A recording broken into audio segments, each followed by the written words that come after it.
2 ans d'absence. Nous allons procéder à la remise des prix. Et avant de commencer, nous voulions remercier la maire du 8e, Madame Jeanne Daudeserre, le directeur du Cercle national des armées, le commissaire en chef de 2e classe Patrick Lempereur, Elsa Zilberstein, marraine du salon, qui malheureusement est revenue à Cannes, Jean-Marie Roire de l'Académie française, qui est le parrain du salon, Maître Jean Veil, Maître Pierre-François Veil, notre mécène, la Fondation Daniel Yagodizer, sous l'égide de la Fondation de France, nos partenaires, la librairie Lamartine, les parfums The Harmonistes, la maison Aurélia Belliti et Kousmiti. Je vous présente les membres du jury du prix Simone Veil avant de leur céder la parole. Marie Billedou, Ariane Bois, Emmanuel de Boisson, Cécilia Duterre, Irène Frein, Anne Fulda, Alix Giraud-Delin, Michel Kahn, Mathilde Hirsch, Kénizé Mourad, Florence Noiville, Luce Perrault, Dominique de Saint-Berne, Guillemette de Sérigné et Valérie Toragnan. Les finalistes du prix Simone Veil 2022 étaient Martine Allaire pour Jeanne Lanvin, Une griffe, un destin aux éditions Talendier. Patricia Bouchenot-Deschamps pour J'ai l'énergie du lion dans un corps d'oiseau aux éditions Albin Michel. Karine Anne pour L'audace de la liberté aux éditions Du Rocher. Justine Lévy pour Son fils aux éditions Stock. Tamara Magaram pour L'Exode de Valia aux éditions Ramsay. Patricia Resnikov pour Alice au pays des femmes aux éditions Flammarion. Et enfin Iseult Williams pour On l'appelait Maïko aux éditions Grasset. Bonsoir à chacun de vous. Je viens d'arriver, ce qui fait que je n'ai pas lu tous les livres qui sont là. Je le regrette. Les audiences sont très longues et au fond, plutôt que d'écouter les magistrats,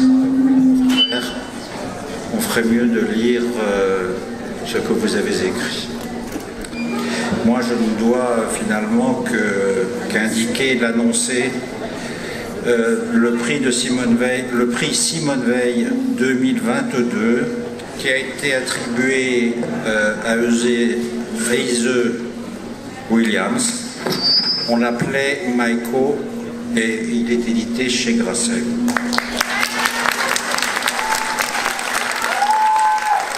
On l'appelait Maïko, est une femme résistante qui a été dans les camps, dans la guerre, et qui, donc c'est son surnom, mais elle porte un nom très connu, et après la guerre, elle a été, sauf erreur de ma part, sénateur, inscrite au Parti communiste, et elle a continué son œuvre politique. C'était quelqu'un de tout à fait exceptionnel. Marie-Claude, Maïko pour les proches, née dans une famille qui a la religion du luxe. Lucien Vogel, son père, l'éditeur de la revue de mode Vogue et plus tard du célèbre magazine Vue, navigue entre le Champagne et les Havanes. Sa mère, rédactrice en chef de Vogue, est l'une des femmes les plus influentes de Paris.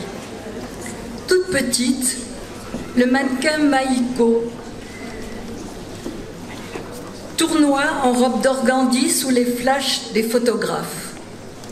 Devenue photographe à son tour, elle passe d'un soupirant à l'autre, jusqu'à sa rencontre avec Paul Vaillant-Couturier, marié, 20 ans de plus qu'elle, cofondateur du Parti communiste français. C'est le coup de foudre. Elle embrasse alors petit à petit le communisme aux côtés de l'homme qu'elle finira par épouser 10 jours avant qu'il ne meure. Puis, engagée dans la résistance, elle est déportée à Auschwitz-Birkenau en janvier 1943 et à Ravensbrück en août 1944. Ise Williams montre avec beaucoup de talent et de sensibilité comment Marie-Claude Vaillant-Couturier, même si elle a été capable d'une grande dureté, notamment à l'égard de la future Simone Veil, qui lui pardonnera, et si elle a parfois été coupable d'aveuglement, a œuvré au péril de sa vie pour la survie de ses camarades. Après la guerre, seule femme à témoigner au procès de Nuremberg, élue à l'Assemblée nationale, elle a poursuivi son combat pour la justice entre les êtres humains.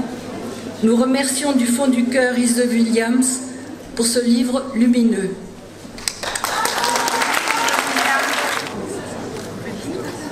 Merci.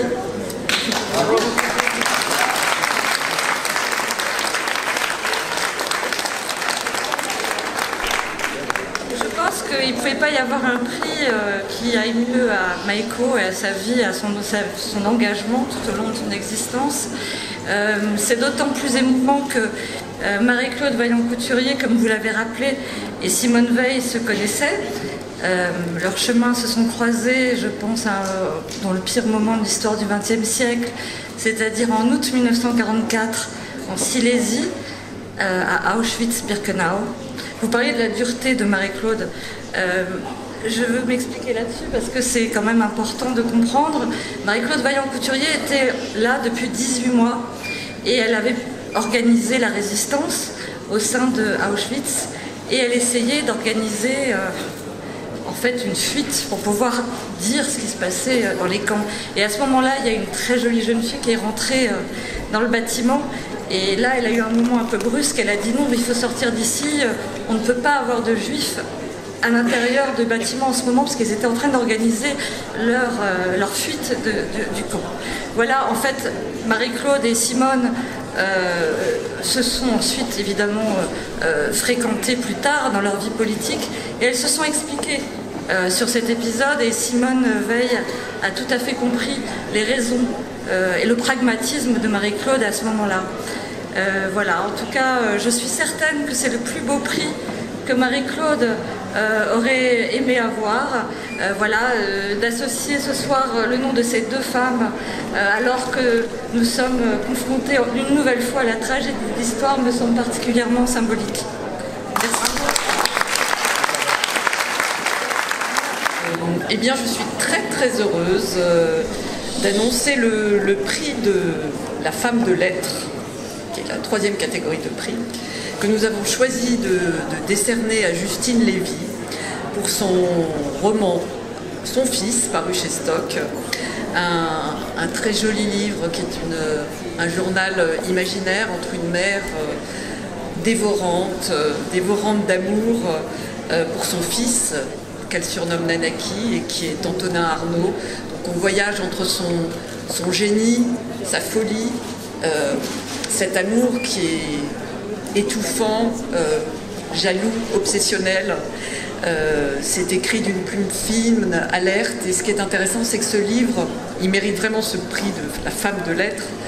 D'abord parce que c'est pour couronner l'écriture de Justine Lévy qui est vraiment à part, qui est une femme de lettres en plus qui ne prend pas de pause, qui ne se la joue pas, qui n'aime pas les dîners en ville, mais qui est une vraie femme de lettres, avec ses failles, ses blessures, sa légèreté, sa mélancolie, sa drôlerie.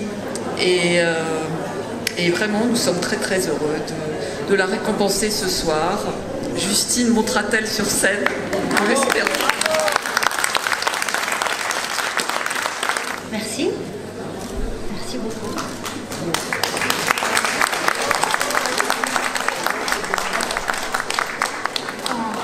Je suis très contente parce que, enfin, j'étais très surprise, mais quand Bénédicte Havel m'a dit qu'il y a quelques jours déjà que j'allais recevoir le prix des femmes de lettres, j'étais très heureuse et j'étais très embarrassée parce que je suis tout sauf une femme de lettres. J'écris jamais de chroniques dans les journaux, je ne suis pas jury d'un prix littéraire, j'ai pas de... Ah, oh, pardon. Bon, alors voilà, j'explique que je ne suis pas une femme de lettres et que ça me fait d'autant plus plaisir de recevoir ce prix parce que j'ai l'impression d'être un écrivain. Tous les 5 ans, j'écris un livre avec mes tripes et avec toute mon âme, mais entre-temps,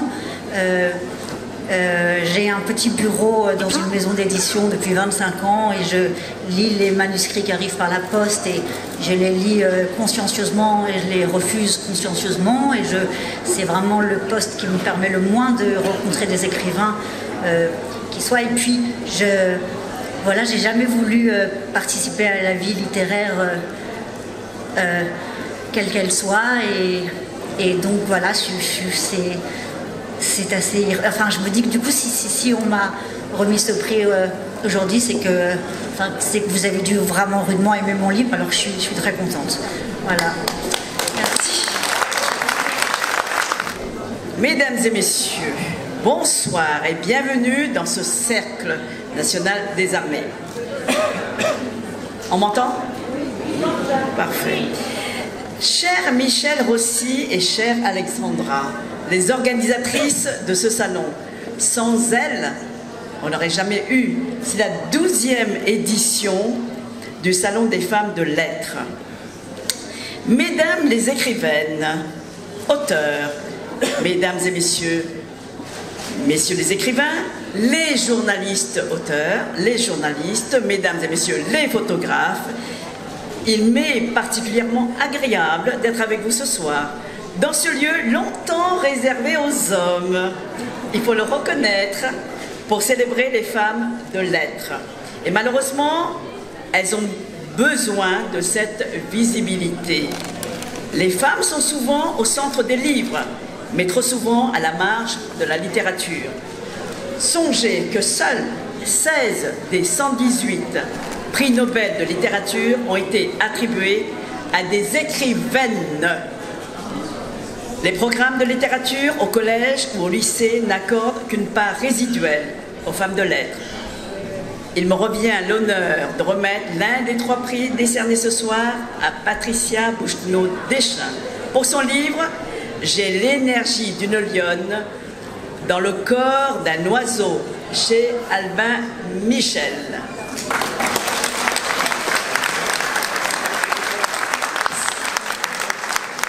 Cet ouvrage consacré à Rosa Bonheur n'est pas une biographie, félicitations, mais bien un roman. C'est d'ailleurs un exercice hautement périlleux, car il faut respecter la mémoire du sujet, tout en permettant au lecteur d'être emporté dans une aventure. Aujourd'hui, Rosa Bonheur est plus connue à Paris par les guinguettes qui portent son nom que par son œuvre. Cela dit d'ailleurs beaucoup sur le manque de visibilité des femmes artistes. 200 ans après sa naissance, ces combats d'hier sont très actuels. Je pense bien entendu à l'égalité réelle entre les femmes et les hommes, mais aussi sur le nécessaire respect dû aux animaux qu'elle n'a cessé de magnifier dans ses peintures. J'adresse toutes mes félicitations aux lauréates de ce soir. Elles sont des exemples indispensables pour donner confiance aux jeunes écrivaines et à celles de demain. Permettez-moi de remercier les membres du jury qui se sont réunis il y a quelques jours, qui ont déjeuné, qui ont passé pratiquement toute l'après-midi à travailler donc, dans un des bureaux, un petit bureau de la mairie du 8e arrondissement. Merci infiniment. Je vous demande de bien applaudir donc, notre écrivaine. Merci. Merci à Madame la maire du 8e arrondissement, Jeanne Dauxert. Je crois que Madame la maire a tout dit. Ce que je peux dire seulement, c'est que je crois que c'était l'année ou jamais de consacrer un hommage au peintre Rosa Bonheur. Pour l'instant, il y a le musée des Beaux-Arts de Bordeaux qui fait une très belle rétrospective de son œuvre, et laquelle rétrospective va nous arriver en septembre au musée d'Orsay.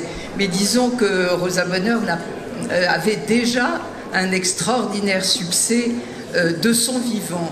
Et ce qui était loin d'être une évidence, c'est d'abord en plein 19e siècle, pour cette femme qui, en gros, a démarré, qui était dans une famille artiste, mais assez désargentée, qui a perdu sa mère très tôt et qui donc a dû s'occuper aussi de ses frères et sœurs. Donc tout ça ne prédisposait pas forcément à une carrière éclatante, ce qu'elle a connu de son vivant, ce qui était relativement rare dans ce 19e siècle où la célébrité se conjuguait plutôt au masculin.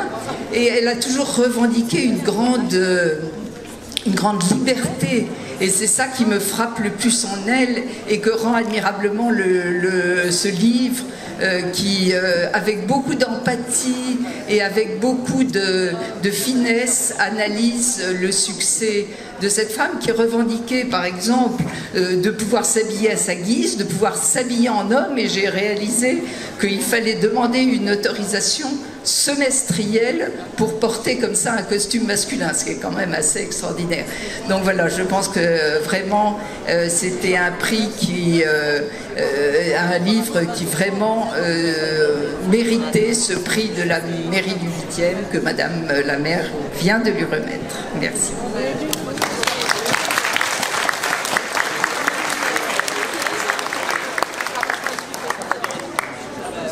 Madame la maire, chers Michel et Alexandra, mesdames les membres du jury qui avaient eu la lourde tâche de nous lire, nous sommes quand même très nombreux à écrire des livres avec toute notre énergie. Eh bien, ce prix me touche particulièrement à un double titre. D'abord parce que je ne sais pas si en pensant, en donnant ce prix, il y a deux choses qui m'ont frappée. Il s'intègre dans le cas du prix Simone Veil. J'ai eu la chance personnelle de rencontrer dans une vie antérieure Simone Veil, donc c'est une immense chance. Donc j'ai une pensée particulière pour elle. Et puis Rosa Bonheur a arpenté aussi le 8e. C'est une personne, une femme, une jeune fille qui n'est pas née avec que les bonnes cartes dans les mains, et elle a su faire du malheur peut-être un défi et donner à son nom, le bonheur, un relief absolument inattendu.